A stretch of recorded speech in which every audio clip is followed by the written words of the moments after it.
Welcome back to Old School Sports and our Out of the Park Baseball 25 series. Can we save the Oakland A's?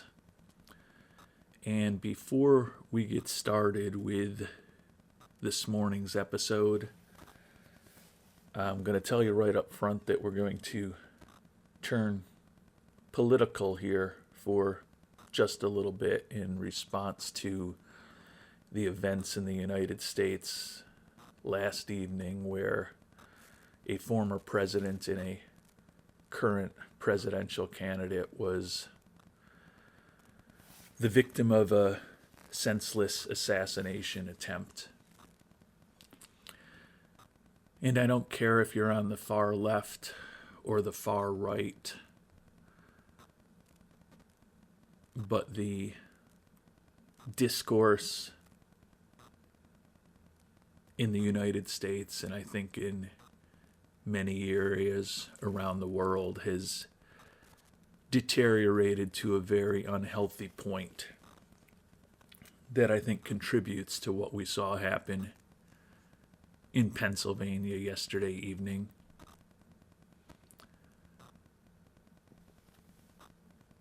I think the vast majority of Americans are in the middle on most issues, but as I noted, the rhetoric from the far left and the far right, whether it is politicians, the media, and others, is at an unhealthy level at this point. And although there was the loss of life last night in the person who was on the stand behind Trump, and apparently there's two others who are critically injured as well. Thankfully, the bullet targeted at the former president missed by just a matter of inches from what would have been a world-changing type of scenario. And I think last night still is probably a election-changing type of scenario. And hopefully it ultimately leads to more rational, more fear, more measured discourse and communication. Because right now things are incredibly unhealthy in our country, and they're incredibly unhealthy in many countries. And I think the 24-hour news cycle, the ability of anyone in the world to share their opinion instantly, thanks to the internet and other communication tools, has taken things to a very unhealthy level over the past couple of decades. I mean, you think about the two American candidates, and if anyone has an understanding of history and what words mean, some of the descriptions that have been thrown at former President Trump and some of the descriptions that have been thrown at current President Biden are absolutely ridiculous, with the way those on the other side and those in the media have characterized both of these people at times. But that fuels the hostility and the resentment and the anger, and it ultimately leads to what we saw last evening. And as I said, thank God that bullet or bullets or shrapnel or whatever it was that actually hit President Trump was not a few inches in the other direction. Because if you think there's chaos and anger now, would be a lot crazier if things were a little different last night. So I was hoping to work on this video last night, but I was really so focused on what had happened just trying to learn more about the situation and see the response of people around the country and around the globe, that this is going to be a relatively short episode. Just don't really have a lot of interest in spending a ton of time this morning working on a video and playing on the game. But I have done some things since the last episode that I want to talk about with those of you who are still listening. But hopefully the events of last night can be a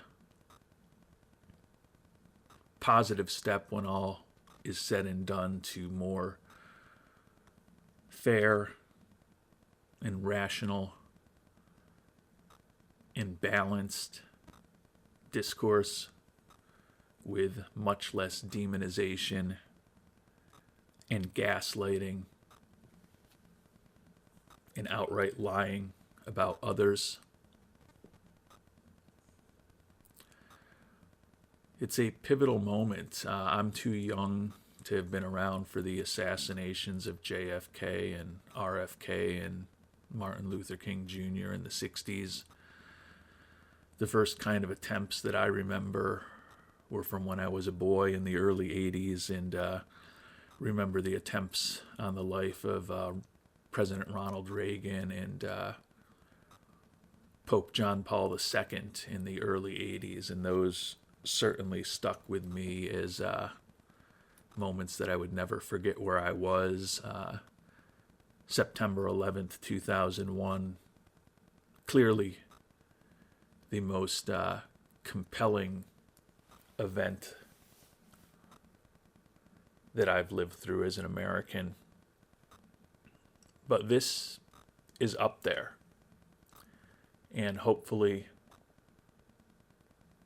there will be some positives that can come out of this. We'll see where the rhetoric goes. We'll see where the election goes.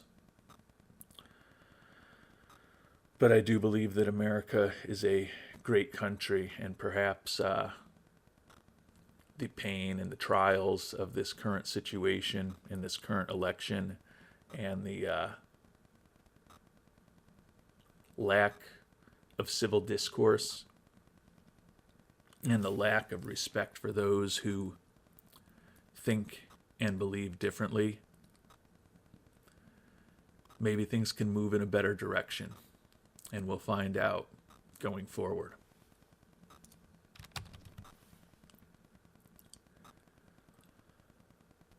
Turning our attention back to our quest to improve the Oakland A's. As you can see, we're still at the start of free agency, as we were at the end of the last episode. But we have made a couple of trades, and as we've talked about in previous episodes, and we've talked about in the comments section with many of you, I'm viewing this as a all-in year with the A's. We've got a number of contracts that are finishing up after this season. We've got a number of players who are going to be making a lot more money after this season, potentially. And given that we still have the smallest budget in all of baseball, it's unlikely that we're going to be bringing most of this team back for the 2033 season. So the upcoming 2032 season is our last and final chance to try to get this team that's made the playoffs in 2 of the last 3 years, been to the ALCS in 2 of the last 3 years, and won a World Series in 2029. A final chance to go out and hopefully make another run at a playoff spot, and if things go well, another trip to the ALCS and possibly the World Series.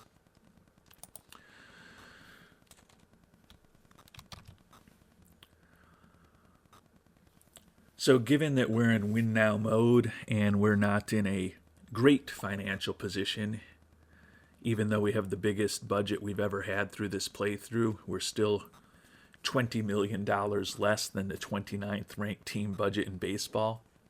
So money is at a premium for us. So the point in the 2 trades we've done has been to rent players who we think can help us win this year, and also include some extra players in the deal to get the price tag for those players we're picking up as little as possible.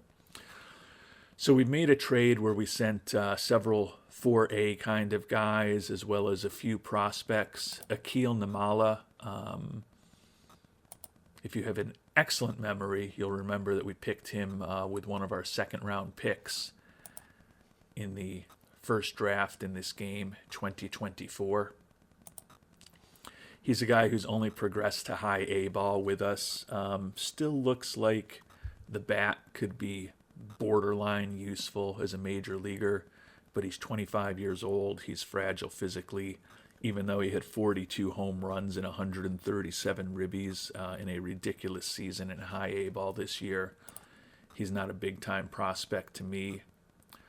Also sent 24-year-old minor league third baseman Joe Pritchard, guy who we had picked up out of the independent leagues, not a big-time prospect. Jackson Barberi was a pitcher that we had invested reasonable draft capital in, a fourth-round pick also in 2024. But a guy who's also only made it to high A ball, where he was a ridiculous 18-1 with 254 strikeouts last year. But again, at 25 years old, not a big-time prospect to us. The most potentially useful major leaguer type that we included was Mason Fluharty, left-handed reliever, who we picked up as a minor leaguer earlier this year. I really kind of was intrigued by his arm, and he's a guy who has 6 years of major league experience, but I don't love his personality. We'll be talking about personalities as far as some other players in a little bit. So I included him in the package, even though we need left-handed help, because ultimately this package brought Andrew Nardi on board, who's a very good left-handed reliever. He's a 30-year-old. He's making almost $10 million a year, but we've got Cleveland to retain his contract.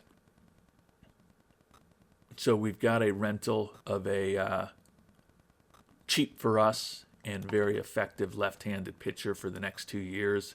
Don't love the low work ethic, but he is a proven major league reliever with an above-average ERA plus and an above-average FIP minus over the course of his career. Gives up a lot of homers, but I guess everyone gives up a lot of homers in this day and age. And I think that Nardi will definitely help round out our bullpen. And honestly, it's not inconceivable that Nardi could end up as our closer when all is said and done, which would likely upset the two players that I've re-signed this year and promised the closer role to get them to re-sign with us before we went to free agency. But we'll deal with the ramifications of that when we get to the regular season. And the other trade is kind of similar, but I feel like we gave up even more in this trade, and I think some of you will probably not like what we ended up giving up. Was a few more 4A kind of guys, so we have definitely weakened our upper minor leagues, and I'll show you that momentarily. Our AA and AAA teams, which have been pretty successful for the last few years, are absolute shells at this point, but we've got several months to try to rebuild that. But we traded away, as I mentioned, a few 4A guys, as well as some decent-ish prospects. Catcher Mitch McLaren is a guy who fell to us in the draft a few years ago. We ended up picking him with a 6th-round pick, and he was nice value at that point. Hasn't developed incredibly, but he did still hit .281 with 23 homers and 65 ribbies this past year in A-ball. But looking at his profile and looking at his defense, I don't think I would ever use him anywhere except a backup catcher, and he's still a few years away from doing that. 22-year-old minor league catcher Tommy Cowan, another guy who looks borderline major league quality if everything goes well. Did hit 15 homers last year in high A ball. minor league shortstop Mike Allen. Really interesting defensive player, but I don't think he's ever going to have a major league bat. But the most important guy we gave up was Diane Jorge, who we picked up in a trade a couple of years ago from the Royals. And he's been a pretty useful part of our offense the last couple years, with WRC pluses of 114 and 101 the last couple years, 285 and 273 batting averages, which for a team that struggles to hit as much as we do is hard to give up. He's also a very versatile player who can play a number of positions. But he doesn't bring a ton of power to the table, and I don't think he is a great defensive player, even though he's a versatile defensive player. And he's also a guy who is making $4.4 million in arbitration this year and set to make $6.5 million next year. And given his lack of power and his generally mediocre to average defense, I didn't see him being a big part of our team. So we traded him away for Jefferson Rojas of the Toronto Blue Jays, who's also a versatile right-handed hitting infielder.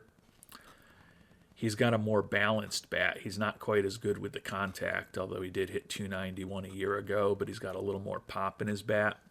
Put up a 122 WRC plus last year, which was the best season of his career. But over his career with a 97 WRC plus, Rojas is actually a little worse than Jorge, who I believe was right at 101. Rojas is also fragile physically, which I don't love. But Rojas is similarly versatile defensively, and his range is 5 points higher. The rest of his ratings are the same as Jorge's, but his range is 5 points higher, which makes him 5 points higher at second, third, and short with the way the ratings come together. And he's also making less money, and we were able to get the Blue Jays to retain a good chunk of that contract. Now he's got a team option for almost $11 million next year that will certainly be declining. But we were able to, in my mind, upgrade our defense a bit, get a more well-rounded bat that I think could potentially maybe be a little more impactful. If he hits 17 home runs again, that would be more impactful. And also, importantly, save some money, because we are in win now mode. And there are interesting free agents out there. And we're going to need every penny possible to try to lock up some of these potential free agents. So I feel like we gave up a lot to get him. But as I said, we tightened up our infield defense for a guy who, depending on injuries, could be playing second base or third base for us this year at times. And I think ultimately the bat may be a little better. And importantly, we save some money. So before we look at the money, take a quick look at the results of, we can look at the money now, and you can see even with full scouting and player development budgets, we're now up to $12.2 million in money available. So if we're willing to pull another 10 plus out of scouting and player development, which I certainly am, we can be a player in the $20 to $25 million range for guys to pick up in trade or in free agency. So I think we've made the team certainly better with Nardi, and I would argue a little bit better with Rojas, and we've also got a little more money to spend, although, as I noted, we've given up some decent-ish prospects, none of our top prospects, to be fair. But we've also really stripped down our minor leagues at the higher levels. You can see we only got 15 guys signed to AAA, 17 in AA, and even only 23 in high A right now. So fortunately, we've got a big stock of guys in the rookie leagues, And we've got a lot of guys at the international complex to start building up that system. And we'll certainly be signing some more free agents this offseason as well to rebuild. But we have used a lot of the resources we've had available in these last couple of trades, as well as some of the trades that we did before free agency even began. But with that additional financial flexibility, we've got an opportunity to compete in free agency.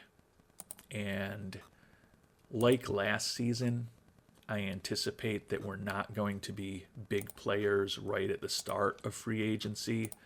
There are definitely guys out there who can help us, but I think I'm going to be patient and hope that, similar to when last year Shane Baz lingered on the market and we ended up signing him for a very reasonable one-year deal and he pitched well for us, maybe there will be an opportunity to do that with one of the big starters who's out there in the coming months. Keider Montero, Shane Baz, Kyle Harrison, and Gavin Williams are all guys looking for 18 to 24 million.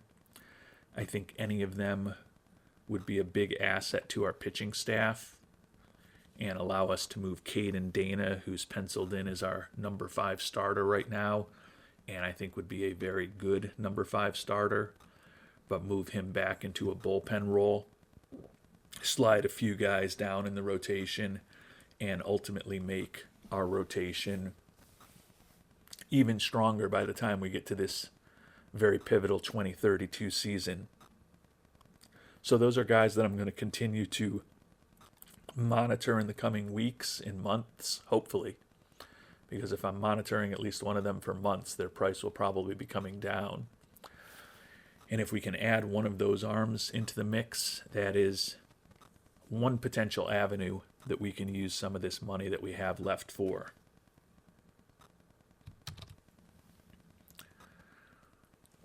And I think this strategy of being patient with free agents and, if need be, saving up large chunks of the money that we do have to use in the trade market during the regular season is something that YME943 talked about in the comments to our last episode, and is definitely a path that we could go down. We did make an offer at the end of last episode to the young shortstop Sergio Estrada. We only have average scouting accuracy on him, but we think the bat could be borderline respectable, and he's pretty versatile defensively.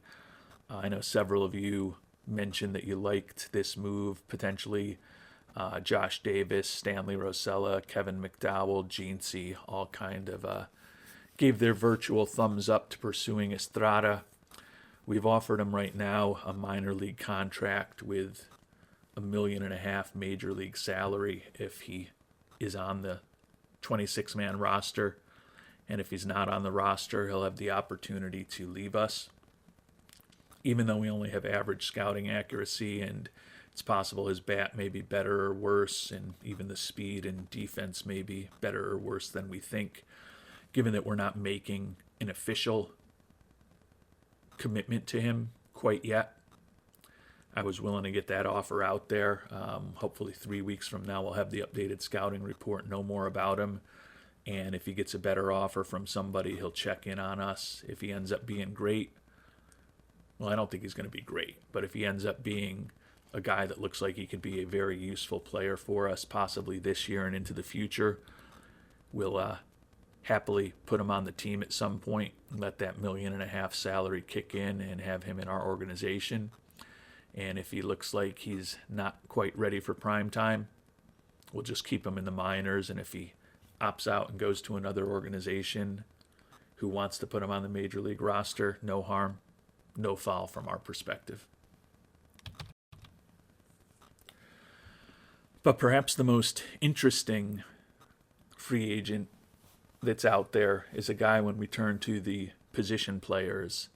And this is a guy that's generated probably the most discussion in the comments to the last episode, and that's the second baseman Shohei Bami out of Japan.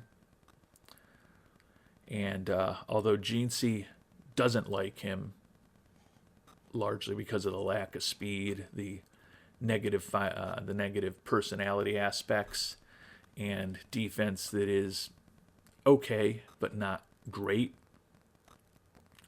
Joe Random Sports, Alkshi, and Kevin McDowell are all very big proponents of us engaging with the professor. And there are good things and bad things about the professor.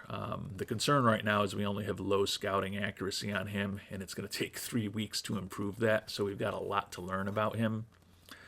I agree that the speed isn't great. The personality is certainly not great. In the infield, I've probably been a little too harsh on it in some of my responses to comments to the last episode. The 65 range is still an asset, but everything else is pretty pedestrian. He could play second base for us if we bring him on board. He also does have the skills where we could certainly turn him into a corner outfielder pretty easily.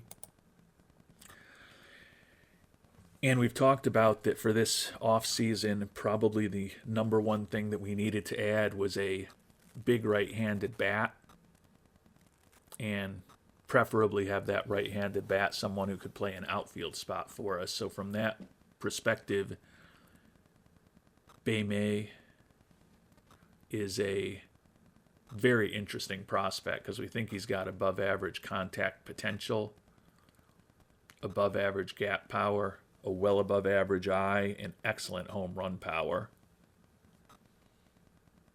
Admittedly, that excellent home run power and a guy who's really a ground ball hitter is probably not perfect, but he's certainly going to hit some balls out of the park. The suggestion that some of you have given is, sign him for 2 or 3 years, and he could help us win this year and be the bridge to the future as a cornerstone player for these Oakland A's after we lose likely Colt Keith and others this coming offseason.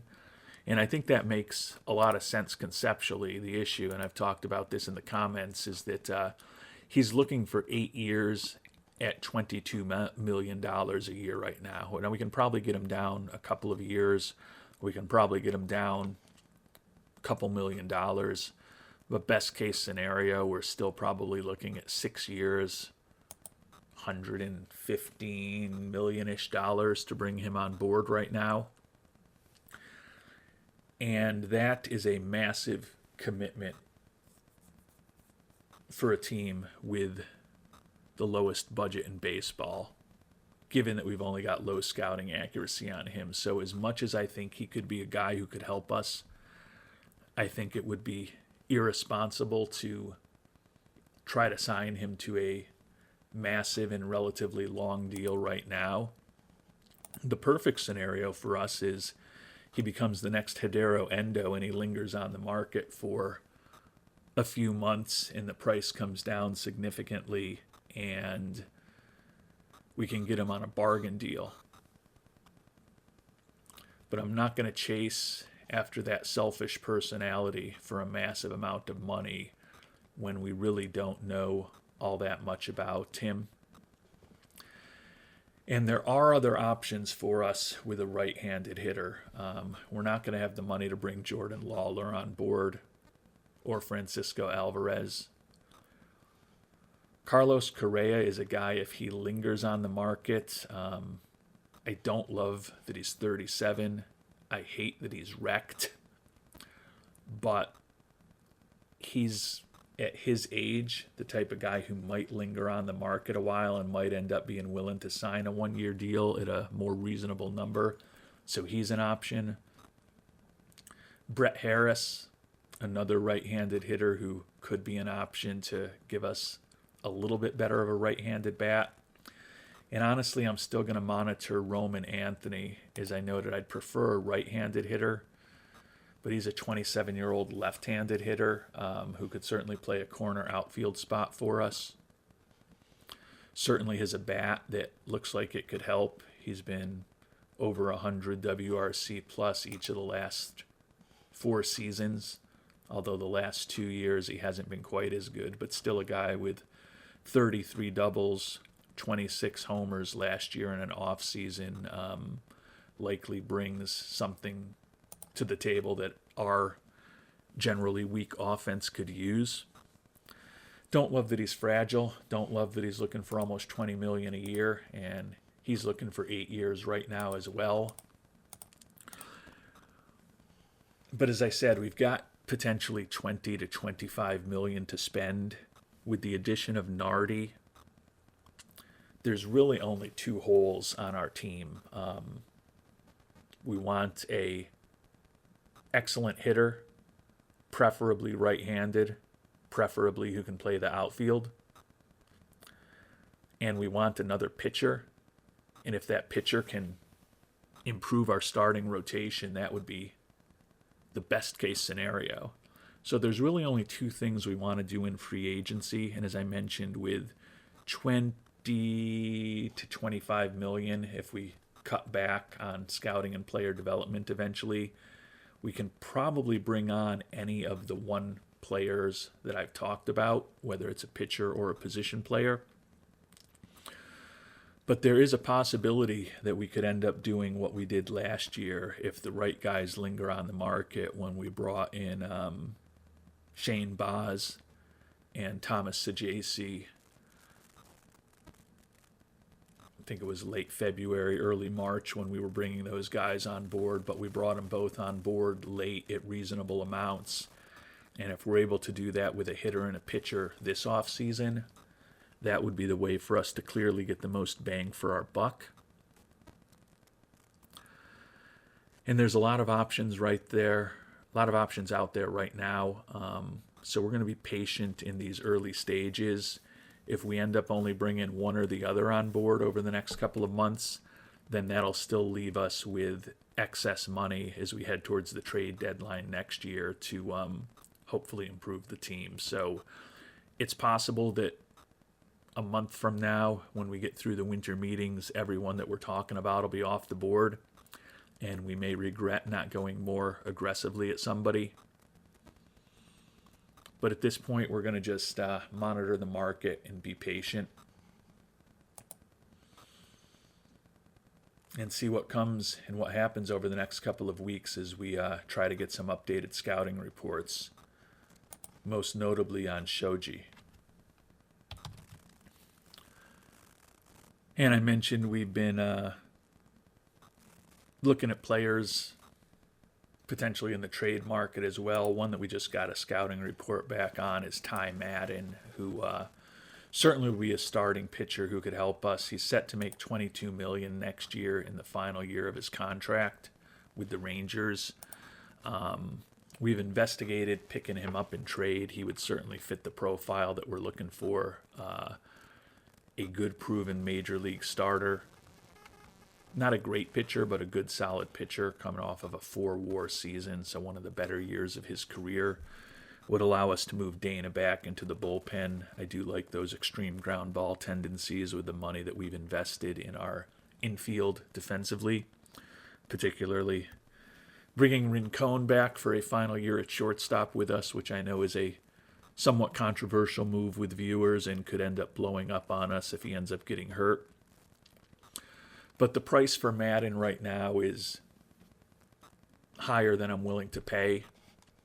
And as I noted, there's also the free agent pitchers out there that I'm monitoring. But if we miss on all the free agent pitchers, there's going to be options like Madden that we could potentially rent for all or a portion of the upcoming season, which to me is just more evidence that we should be patient, take our time, don't blow all our money in one place, and try to take a measured and thoughtful approach to this very critical offseason for the A's. And we've simmed ahead a couple of weeks, and we've got the scouting reports on some of the international free agents back. Center fielder Juan Guerrero.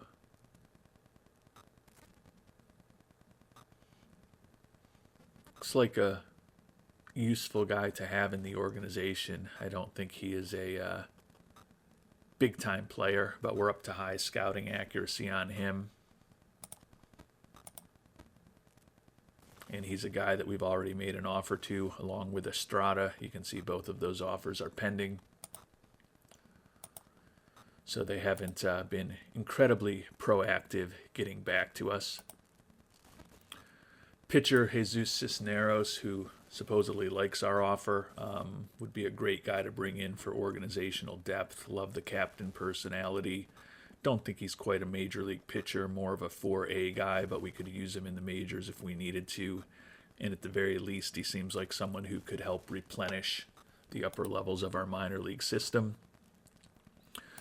Sergio Estrada, we've talked about him already, up to high scouting accuracy on him and still kind of looking similar-ish to what we thought he was. We'll request another scouting report on him since he's a more significant prospect for us. And then last, but certainly not least, Shoji. And we're up to high scouting accuracy on him and still see him having 5-star potential.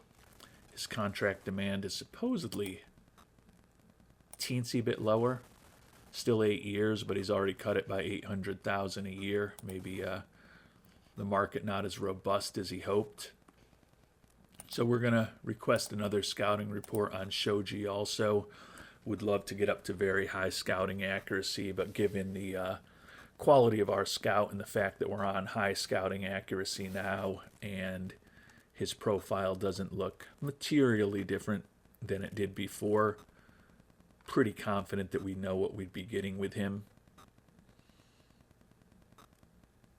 I just don't want to be even making a 6-year commitment at big money to a guy with such negative personality traits, particularly since there's other levers we can still press. So I'm going to try to be patient, try to save some money. May bite me. We'll find out. And Estrada and Guerrero have both finally gotten back to us and says that they like our offers at this point, although clearly there's lots of time for that to change. Draft lottery, the Giants were supposed to be number 1, and they stayed number 1. We were not part of the draft lottery this year, and we will be picking 22nd in the upcoming draft in the summer of 2032. And we've made it through the winter meetings, so with the Rule 5 draft in just a couple of days, we're going to finish up the episode here to give us some time to prepare for the Rule 5 draft. We're going to have to be adding some players on our team onto our 40-man roster to protect them. But it's not a horrible situation for us as far as the free agents, given that we are now several weeks into the free agency. And we are also through the winter meetings. Shoji is still out there. Roman Anthony is still out there. And Brett Harris is still out there. So 3 of the hitters that we were most intrigued by, who we think could help us, are available. Harris, only looking for 2 years at $10 million a year. So that's a number that we could easily handle. I think he's probably the least interesting of these bats, though. He's been an above-average offensive player over the course of his career. A little home run pop, but not a ton. But an average of a 2-WAR season with 15 homers, 68 ribbies, 31 doubles, over 162 at-bats is probably not quite impactful enough for what I'd like to add offensively. Doesn't mean we won't end up with him, but I think I'm going to try to be patient still. Roman Anthony, looking for 6 years at just over $19 million a year now, and the Giants have made an offer to him. So if we're going to act on Anthony, that's something that we probably have to do in the near term. Another reason why I'm going to finish the episode now. So those of you who are willing to share opinions with me will have the opportunity to do those before the next episode and maybe help me make a better decision than I would have otherwise. Anthony, over 162 games, 44 doubles, 20 homers, 82 ribbies, and a 3 WAR, 116 WRC plus average. So he's certainly a more dynamic offensive player than Harris. He's younger than Harris, so less likely to probably drop off immediately. But he is fragile physically, and he is a left-handed hitter. But he'd still be a pretty useful bat for us, and although he's better against right-handed pitching than left-handed pitching, he's not completely inept against left-handed pitching. And then the question is how aggressive we potentially get with the professor.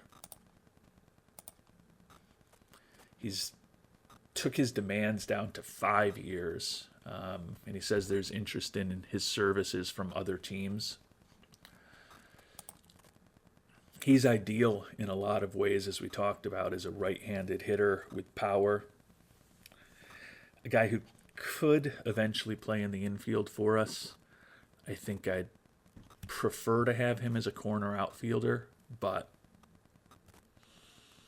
he could play second base for us this year with that bat.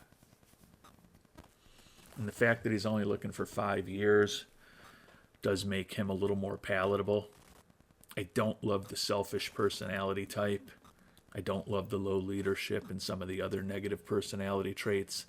That financial ambition indicates that getting him locked up at a deal that we like might be difficult. But the fact that he's already cut his demand by 3 years over the past 3 weeks makes it a lot more palatable to think about. So if people have strong thoughts on Bame versus Anthony, those would be real helpful for me to hear in the comments. In pitching-wise, a couple of the starters we were most interested in are gone. Kiter Montero and Shane Baz are still both out there. Still basically looking for about what they were before. I think Montero's a little lower now. 4 years at $22.8 million, and the Rangers supposedly involved. Shane Baz, only 2 years, and he says he's willing to do it for about $16 million with a vesting option. A lot more expensive than we had him last year, when I think we paid him $7 million, but he's already coming down in price. And I like the structure and length of Baz's contract and the fact that he's already been successful-ish in Oakland, and he's got a better personality than Montero and is looking for less money and less years. I kind of think if we were to go with a pitcher right now, it might be Baz. But I think the addition of a starting pitcher is probably a bit less urgent for us than the need to add a bat. But if you've got thoughts on pitcher versus position player, if you've got thoughts on Montero versus Baz, or Bame versus Anthony, would love to hear all of those, because it seems unlikely-ish with the feedback that we're getting from these guys right now that any of them are going to linger on the market for another 2-3 months and be real cheap.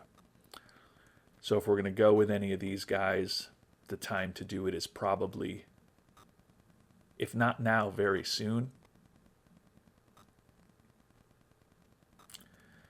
and I can always use some help and advice when making these decisions.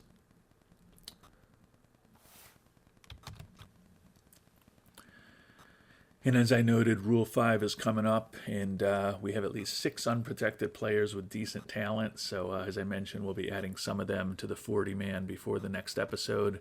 I mentioned Ty Madden still on the trading block. Just for your knowledge,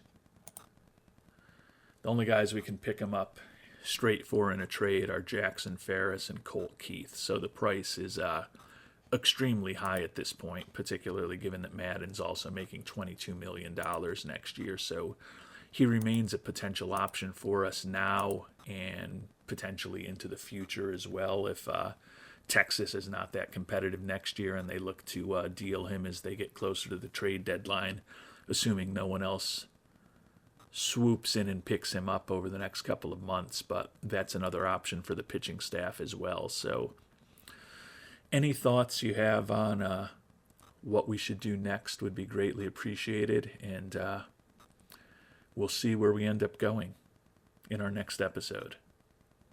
Until then, thanks so much for watching, and hope you have a great day.